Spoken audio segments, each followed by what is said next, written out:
자, 교회 앞에 나가보면 많은 분들이 지나가죠. 그 중에 보면 애견인들을 많이 보게 됩니다. 어떤 분은 이 강아지 목에 목줄을 채워가지고 끈을 붙잡고 가는 분도 있고, 또 어떤 분은 이 강아지, 작은 강아지가 너무 예쁘고 귀여워서 품에 안고 가는 분도 있습니다. 또 어떤 분들은요, 여러분 이제 개모차 있는 거 아시죠? 유모차 아니라 개모차. 처음에 유모차인 줄 알았는데 봤더니 강아지가 3마리 있더라고요. 작은 강아지가. 얼마나 예뻐했으면 이처럼 개모차에 태우고 다니나 이 생각을 했습니다. 그래서 그 강아지 모습들을 바라보면서 야, 강아지도 주인을 누구를 만나느냐에 따라서 이 강아지가 행복한 강아지가 되느냐 아닌가, 이게 차이가 나는구나. 정말 좋은 주인을 만나니까 개모차까지 타더라고요. 그런데 어떤 강아지 보니까요, 비 올 때 비옷까지 입히는 거 아세요? 나 강아지 비옷 입는 거 처음 봤거든요. 비옷 입히고 우산도 있고, 강아지 우산도 있는 거 아십니까? 그거 보고 깜짝 놀랐습니다. 야, 주인을 잘 만나야 되는구나. 근데 저와 여러분은 그런 의미에서 행복한 사람들입니다. 주인을 제대로 만났어요. 우리의 참 주인 하나님을 만나고 그 참주인 대신 하나님을 섬기는 것이 얼마나 행운입니까, 여러분. 여러분, 하나님께 감사할 수 있기를 주 이름으로 축복합니다. 여러분, 그런데 아무리 예쁜 강아지라도 여러분, 우리 사람과 차이가 있는 게 있어요. 그게 뭔지 아십니까? 강아지에게는요, 아무리 예쁘고 아무리 말 잘 듣는 강아지에게도 강아지는 사람에게 있는 것이 없어요. 그게 뭡니까? 영혼이 없다는 사실이죠.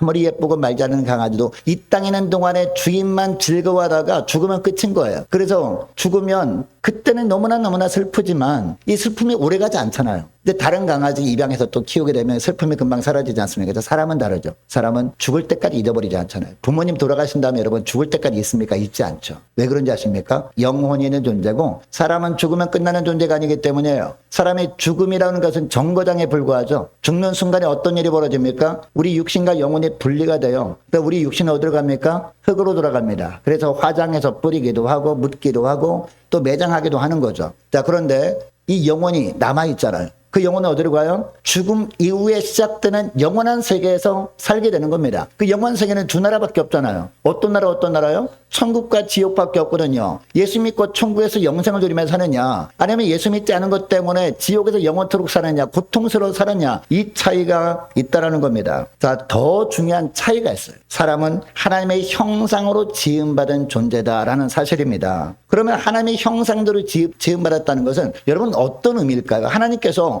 왜 우리를 하나님의 형상으로 지어주셨을까요? 거룩한 하나님의 형상을 본받는 삶을 살라고 하나님의 형상대로 지어주신 줄 믿으시기 바랍니다. 그래서 하나님께서 뭐라고 합니까? 내가 거룩하니 너희도 거룩하라 라고 구약 성경에도 그리고 신약 성경의 베드로전서에도 반복해서 말씀하시는 줄 믿으시기 바랍니다. 여러분, 그러면 우리가 어떤 삶을 살 때 이 거룩하신 하나님을 닮은 거룩한 삶을 살아가게 되느냐? 오늘 본문에 보니까 첫째로 우리가 어떤 삶을 살아야 되느냐? 하나님이 늘 지켜보고 계심을 기억하는 겁니다. 그래서 하나님의 말씀 따라 살아갈 때 이때 비로소 거룩한 하나님의 형상대로 날마다 우리가 지어지게 되는 겁니다. 그러다가 주님 오실 때는요, 온전한 모습으로 변화가 되어서 주님을 맞이하게 되는 것이죠. 오늘 본문 보시기 바랍니다. 이 앞부분은 이 제사장 의복을 마무리하는 내용입니다. 그리고 뒷부분은요, 성막에 필요한 물품들, 제작하는 일들을 다 마치고 성막이 완성되는 과정에 대한 내용이 나옵니다. 그리고 마지막으로 그동안 수고했던 모든 이스라엘 백성들에게 모세가 축복하는 장면으로 마무리하고 있는 것이 오늘 본문의 말씀이에요. 먼저 22절부터 29절까지 보니까 제사장의 옷을 겉옷과 속옷으로 나누어 설명합니다. 22절 말씀 보시기 바랍니다. 22절 보니까 그가 에봇 받침 긴 옷을 전부 뭘로? 청색으로 짜서 만들되 라고 하고 있습니다. 여러분, 여기서 에봇 받침 긴 옷은 어떤 것을 말할까요? 이 앞에 앞치마 같은 에봇을 단 긴 옷을 말합니다. 긴 옷을 먼저 만들고 나서 그 위에 에봇, 우리가 지난번에 살펴봤던 에봇을 이렇게 덧입는 거죠. 자, 그런데 이 겉옷은 어떤 색으로 만들라? 청색으로 만들었다라고 하고 있습니다. 여러분, 제사장 의복을 왜 청색으로 만들었을까요? 이것은 깊은 영적인 의미가 있습니다. 여러분, 우리나라에서는 청색하면 어떤 걸 의미하죠? 바다 색깔을 의미하잖아요. 그래서 우리나라 태극기에 보면은요, 태극기 그 위에가 어떤 색? 붉은색이에요. 밑에는 청색이거든요. 붉은색은 우리나라에서는 하늘을 의미했거든요. 근데 바다는 이 청색은 이 바다를 의미하기 때문에 붉은색이 위로 가야 돼요. 어떤 곳 보니까 태극기를 거꾸로 다라는 곳이 있더라고요. 관공서인데. 그래서 어떤 사람이 지적해가지고 바로 다는 것을 보게 되는데, 근데 그 당시에 유대인들은 생각이 달랐다는 거죠. 정반대로 생각했다는 거죠. 푸른색 하면 바로 푸른 하늘을 상징하는구나 라고 여겼다라는 겁니다. 자, 그러니까 제사장 의복을 청색으로 만든 것은 우리 대제사장 대신 예수 그리스도의 하늘 신성과 영광을 상징하는 색이기 때문에 바로 제사장 의복을 청색으로 만들라라고 했던 겁니다. 자, 그런데 24절 말씀 보시기 바랍니다. 청색, 자색, 홍색 칠과 가는 배실로 그 옷 가장들이 뭐를 수놓았어요? 성류를 또 수놓았다라고 하고 있습니다. 거듭 가장들의 성류를 수놓았는데 이 수놓은 성류는 청색, 자색, 홍색 칠과 가는 배실로 만들었다라고 하고 있는데, 즉 지성소와 휘장을 만들 때 사용했던 재료 아닙니까? 이 청색, 자색, 홍색 칠과 가는 배실, 이 모든 것들은요, 이처럼 휘장 그리고 지성소를 만들 때 사용했던 재료들입니다. 그리고 제사장의 성소에서 섬길 때 입는 거듭 가장들이 성류를 수놓았던 이유도 있습니다. 왜 성류일까요? 사과면 안 됩니까? 배면 안 돼요? 포도를 새기면 안 됩니까? 왜 하필 성류냐라는 겁니다. 자, 이스라엘 백성들이 40년 광야 생활 이후에 가나안 땅에 들어가잖아요. 근데 가나안 땅의 소산들을 주님께서 어떻게 표현합니까? 젖과 꿀로 표현하죠. 그래서 젖과 꿀이 흐르는 땅이다라고 표현을 합니다. 자, 그런데 그 당시에 가나안 땅의 소산물 중에 대표적인 소산물 중에 하나가 바로 성류였다는 겁니다. 자, 그런데 왜 하필 성류를 여기에 새기라고 했느냐 하면요, 성류 딱 까보면 뭐가 있어요? 거기 알갱이들이 가득 있잖아요. 알갱이들. 여러분 숫자 세어봤어요? 알갱이들, 거기 알갱이 몇 개 있을까요? 물론 이 크기에 따라서 알갱이 개수가 다를 겁니다. 그리고 품종에 따라서 약간 다르긴 할 겁니다. 자, 그런데 그 당시에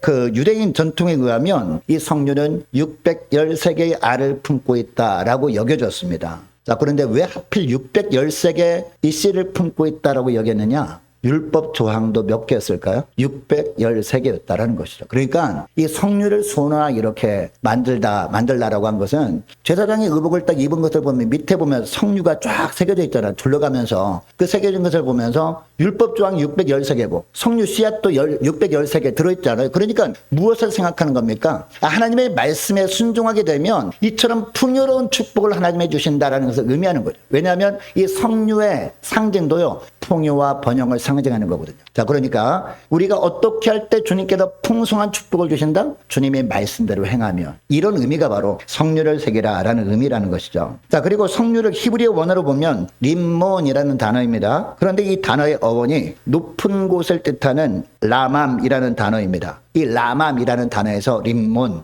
바로 성류라는 단어가 나온 거거든요. 자, 그러니까 제사장의 거듭 끝에 성류를 수놓음으로 말미암아 높은 곳에 계신 하나님만이 경배의 대상이다 라고 계속 반복해서 이야기하는 것, 시각적인 그런 교육을 하는 겁니다. 성류를 쭉 볼 때마다 높은 곳에 계신 하나님이 계시고 그 하나님만이 나의 경배의 대상이구나, 이것을 알게 하셨다라는 겁니다. 자, 그런데 25절 말씀 보시기 바랍니다. 25절 보니까 이 제사장 의복과 관련해 특별한 것이 또 등장하는데요, 순금으로 무엇을 만들라? 방울을 만들라라고 하고 있습니다. 자, 그러니까 성류를 쭉 새기잖아요. 성류와 성류 중간에 방울을 달고, 그 옆에 성류와 성류 중간에 방울을 달고, 쭉 옷을 둘러가면서 밑에 보면 뭐가 달려있어요? 금방울이 달려있다라는 거죠. 금방울이. 이렇게 했다라는 겁니다. 여러분, 아론은 여호와를 섬기기 위해서, 즉 등불이 꺼지면 안 되잖아요. 등불을 보살피기 위해서 매일 성소에 드나들어야 했습니다. 이때 아론이 성소에 드나들 때 어떤 옷을 입고 갔어요? 제사장 의복을 입고 갔단 말이에요. 자, 그런데 우리가 지난번에 살펴봤던 말씀을 생각해 보시기 바랍니다. 제사장 의복 중에서 어깨에 뭐가 있어요? 어깨에 어떤 보석이 있었죠? 보석에 어떤 글이 새겨져 있었어요? 이스라엘 백성들이 12지파의 이름, 그죠? 한쪽에는 6지파, 한쪽에는 6지파 이름이 새겨진 보석을 가슴에 견장처럼 달고 갔단 말이에요. 그러니까 물론 제사장이 들어갔지만 누가 함께 하는 거예요? 이스라엘 백성들이 함께하는 거죠. 그런 의미라는 거죠. 여러분, 아론이 성소에 드나들 때 백성들은 성소에 갈 수 없었잖아요. 제사장이 대표로 가는 것이지. 백성들은 어디에 있어요? 성소 밖에 뜰에 있었단 말이에요. 그러니까 문이 닫힌 가운데 있으니까 여러분, 제사장의 모습은 보이지 않을 거 아닙니까? 그래서 여러분이 아론이 하나님 앞에서 섬기는지 아닌지 잘 몰랐을 거 아니에요. 그러면 어떻게 하느냐? 이 성소 안에서 하나님 앞에 제사장이 섬길 때 움직일 때마다 뭐가 울렸어요? 방울 소리가 울렸다라는 거죠. 방울 소리가 울리는 그 소리를 듣고 이 제사장만 하나님 앞에 서 있는 것이 아니라 우리도 하나님 앞에 서 있구나. 이것을 의식하게 되었다라는 겁니다. 이 방울 소리를 들은 이스라엘 백성들이 아론뿐만 아니라 자기들도 하나님 앞에 서 있구나라는 것을 생각했다라는 겁니다. 여러분, 그러면 이 방울 소리, 오늘날은 무엇을 의미하느냐? 이것은 정말 중요한 것 아니겠습니까? 오늘날은 무엇을 의미하느냐? 바로 하나님의 말씀이에요. 그럼 어떤 말씀이 방울 소리냐? 지난날 읽어두었던 말씀이 있지 않습니까? 분명히 그것을 암송한 것은 아닌데요. 어느 날 갑자기 생각날 때가 있어요. 분명히 암송한 말씀이 아닌데 갑자기 생각나요. 그죠? 그것이 바로 하나님의 울리시는 방울 소리라는 겁니다. 자, 그리고 예배 후에 귀가하는 동안에, 그리고 집에 안에서 집안일을 하는 동안에 뿐만 아니라 직장에서 일을 하다가 갑자기 주일날 예배 시간에 들은 말씀 중에서 은혜 받은 말씀이 떠올라요. 그것이 바로 하나님의 방울 소리라는 겁니다. 더 나아가 성경 공부할 때 배웠던 말씀, 그리고 말씀 묵상할 때 내가 삼감에 적용했던 말씀, 그 말씀이 갑자기 떠오를 때가 있거든요. 그게 바로 하나님의 울리시는 방울 소리라는 겁니다. 여러분, 낮과 밤 중에 언제 범죄가 많이 일어나죠? 밤 아닙니까? 여러분, 도둑이 언제 와요? 낮에 도둑이 옵니까? 사람이 다 있을 때? 더 TV 보고 책 읽고 하고 있는데 갑자기 도둑이 오면은 도둑이야! 그럼 다들 막 이렇게 몰려오잖아요. 도둑은 언제 와요? 밤에. 밤 중에도 언제요? 사람들 깊이 다 잠들었을 때 몰래 살금살금 오는 게 도둑 아니겠습니까? 자, 그러니까 범죄는요, 밤에 주로 일어나잖아요. 밤에 아무도 보지 않을 때 죄를 범해볼까? 라는 유혹이 찾아와서 그 유혹에 넘어가서 죄를 범하는 것 아니겠습니까? 여러분, 우리도 마찬가지라는 거죠. 우리도 물론 예수님이 십자가별로 죄사함을 받은 가운데 있지만 우리 편에서 볼 때는요, 죄성이 아직 남아있거든요. 그래서 죄를 범하고자 하는 유혹이 있을 수 있단 말이에요. 근데 언제 유혹이 찾아와요? 아무도 보는 사람이 없을 때, 나 혼자 있을 때, 그때 죄성의 살며시 드러나서 내가 가장 약한 부분이 자꾸 드러난단 말입니다. 그래서 하나님 앞에서 죄를 범할 마음을 품게 돼요. 왜? 하나님은 눈에 보이지 않으니까. 눈에 보이는 사람들을 보지 않으니까, 그리고 CCTV도 없으니까 죄를 범하고 싶은 마음이 들 수 있다는 거죠. 그때 하나님께서 울려주시는 소리가 뭐예요? 방울 소리라는 거예요. 그때 하나님께서 말씀을 갑자기 딱 떠올려 주시는 거예요. 큐티할 때 말씀을 묵상했던 말씀을 딱 떠올려 주셔가지고, 그러면서 뭐가 생각나게 됩니까? 야, 하나님은 지금도 나를 보고 계시는구나. 하나님은 이것도 다 지켜보고 계시는구나. 이것을 우리가 소름 끼치듯 우리가 의식하게 되는 거죠. 그래서 주님께서 방울 소리를 통해서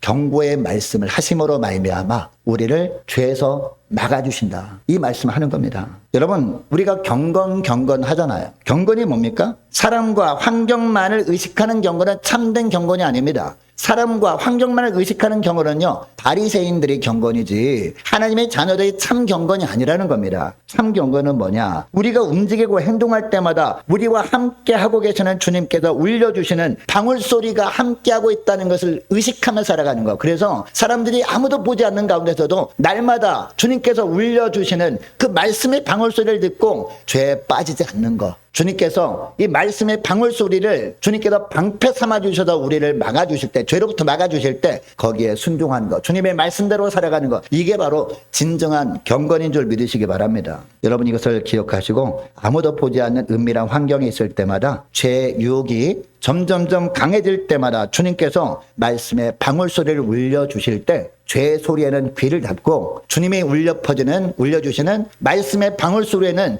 귀를 활짝 여시는 저와 여러분 되시를 축복합니다. 그래서 주님께서 이런 말씀의 방울 소리를 통해서 말씀하시는 그 말씀대로 살아가시는 저와 여러분 되시를 축복합니다. 여러분, 이것이 거룩한 하나님을 닮은 삶이다 라고 말씀하고 있는 거죠. 자, 그리고 둘째로 겉과 속이 다 거룩해야 된다라고 말씀하고 있습니다. 자, 27절 말씀 보시기 바랍니다. 27절 보니까 속옷과 속바지도 가는 배실로 만듭니다. 그리고 29절에 보니까요, 이 속옷과 속바지를 묶는 끈을 만드는데 휘장과 똑같은 재료로 만들어요. 가는 배실과 청색, 자색, 홍색실로 순호와 띠를 만들었다라고 하고 있습니다. 여러분이 가는 배설과 청색, 자색, 홍색실은 무엇을 상징하는 재료일까요? 바로 하나님의 임재를 상징하는 재료거든요. 그러므로 이 재료로 만든 물건 앞에서는 어떤 삶을 살아야 돼요? 하나님이 임재 계신다면 그것을 우리가 의식하면서 우리가 어떤 삶을 살아야 돼요? 거룩한 삶을 살아야 되는데 왜 속옷과 그리고 겉옷 모두 다 이런 똑같은 재료로 만드느냐? 속과 겉도 다 거룩한 삶을 살아야 된다라는 겁니다.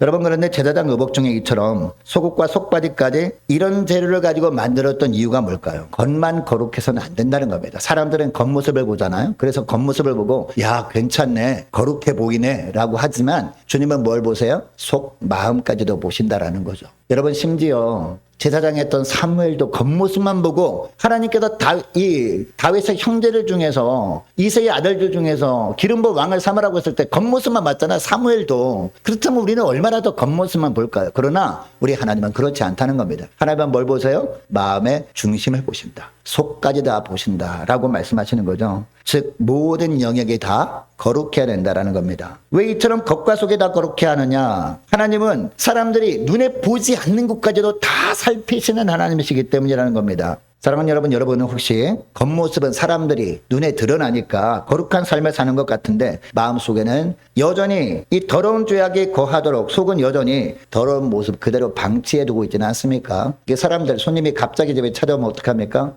막 평소에 막 어지럽게 살잖아요. 그래서 손님이 온다 그러면 한 방에 다 때려 부어놓고 다 쏟아부어놓고, 그죠? 이제 식당이나 거실만 탁 청소한 다음에 방 좀 구경합시다. 잠깐만 이러지 않습니까? 어느틱하니까 그래서 다 이해를 했습니다. 그래서 나중에 죄송해요, 방 다 보여드려도 죄송해요, 다 이해합니다, 다 그렇게 살죠 막 그랬거든요. 다 그렇게 살잖아요. 여러분, 집은 그렇게 살 수 있어도 우리의 삶은 그렇게 살면 안 된다는 하나님 앞에서. 사람들이 눈에 보기에 좋아 보이도록만 겉모습만 그렇게 살고 속은 감춘 채 여전히 죄악된 더러운 모습은 그대로 방치한 채 살아가는 것, 누가 보세요? 하나님이 다 보신다라는 겁니다. 여러분, 우리 주님은 말씀하십니다. 겉모습만 거룩하지 말고 속도 거룩하라, 이 말씀을 하십니다. 교회에서만 거룩한 삶을 살지 말고 집에서나 세상에서도 동일한 거룩한 삶을 살라라고 합니다. 물론 이렇게 살아가는 거 쉽지 않습니다. 그러면 어떻게 하면 주님이 원하시는 삶, 겉과 속이 다 거룩한 삶을 그러면 어떻게 살아갈 수 있느냐? 하나님 앞에 기도하는 겁니다. 여러분, 기도가 뭐죠? 기도가 뭡니까? 기도는요, 내가 죽는 겁니다. 여러분, 십자가에서 나의 정과 욕심을 못 박는 게 기도인 줄 믿으시기 바랍니다. 나는 죽고 내 안에 주님이 사시도록 하는 것이 기도입니다. 내 뜻은 다 던져버리고 주님의 뜻만을 위해서 살겠습니다 라고 결단하는 게 기도인 줄 믿으시기 바랍니다.